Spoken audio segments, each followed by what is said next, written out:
Bonjour chers auditeurs, bonjour chers lecteurs de Corbeau News Centrafrique. C'est Gisèle Moloma qui vous retrouve ce matin pour un nouveau rendez-vous explosif.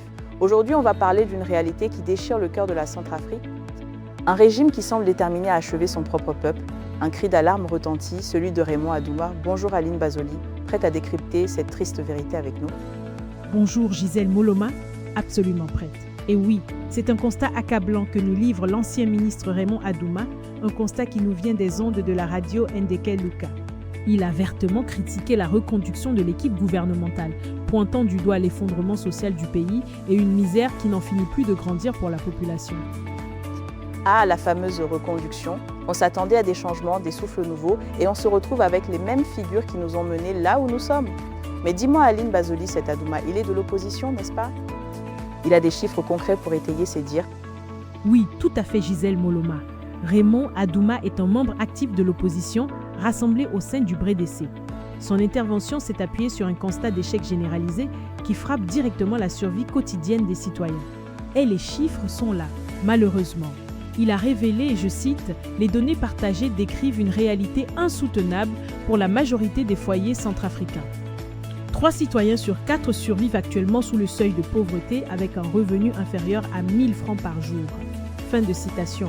Cette précarité extrême, Gisèle Moloma, ça veut dire une insécurité alimentaire généralisée. Une grande partie de la population ne prend plus qu'un unique repas quotidien, sans compter la cherté de la vie qui écrase les ménages. 3 citoyens sur 4 sous le seuil de pauvreté avec moins de 1000 francs par jour, c'est hallucinant. Pendant que l'empereur Faustin et sa clique se pavanent, le peuple crève de faim. Un seul repas par jour, c'est ça la nouvelle Centrafrique qu'il nous promettait, mais en dehors des ventres vides.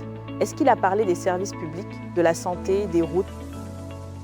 Bien sûr, Gisèle Moloma.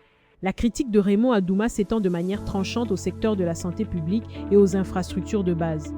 Les structures hospitalières nationales manquent de tout, des médicaments les plus simples jusqu'aux équipements essentiels, ce qui engendre une hausse continue et vraiment excessive du taux de mortalité.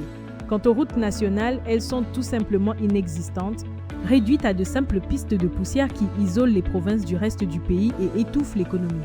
Pour l'opposition, cet état de dégradation est le résultat direct du maintien des mêmes dirigeants aux affaires.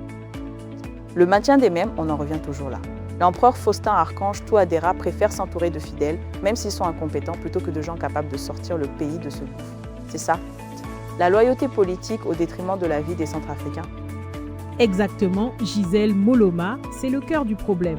La reconduction de 72% des membres de l'ancien gouvernement dans cette équipe de la 7e République provoque une grande colère chez les observateurs.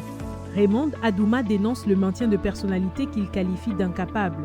Selon lui, c'est, je cite, « un choix dicté uniquement par la recherche d'une loyauté politique et d'une stabilité du pouvoir au détriment de l'intérêt public. » Fin de citation. Cette reconduction massive de l'ancienne élite administrative éteint toute perspective de changement et de relance d'une économie nationale qui est à l'arrêt depuis des années. 72% des mêmes.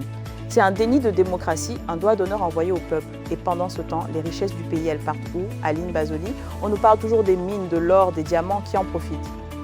Ah, la gestion des ressources naturelles est également au centre des accusations d'opacité administrative, Gisèle Moloma, alors que plus de 100 permis miniers ont été distribués dans le pays, notamment pour l'exploitation de l'or à Andesma. Les revenus issus de ces concessions ne représentent que 4% des recettes globales de l'État. L'opposition met en évidence un système où les richesses du sous-sol profitent majoritairement à des compagnies et des puissances étrangères, tandis que les populations locales subissent les conséquences d'un désastre écologique dans l'est du pays, caractérisé par la pollution des cours d'eau et la disparition des ressources halieutiques. 4% des recettes. 4%, c'est une insulte à la nation. Pendant que nos rivières sont empoisonnées et nos poissons disparaissent, l'argent de notre terre s'évapore dans les poches des étrangers et des quelques complices du dictateur Faustin. Mais que dit le gouvernement à tout ça? Il s'exprime, il répond aux accusations? C'est là le souci, Gisèle Moloma. Cette absence de redistribution s'accompagne d'une restriction de la communication étatique. Le pouvoir a interdit aux ministres d'utiliser plusieurs canaux d'information. Cette décision prive les citoyens d'explications claires sur des sujets sensibles, comme les rumeurs persistantes concernant l'accueil de vagues de migrants en provenance des États-Unis, logés dans des immeubles de la capitale sur l'avenue Conjugo.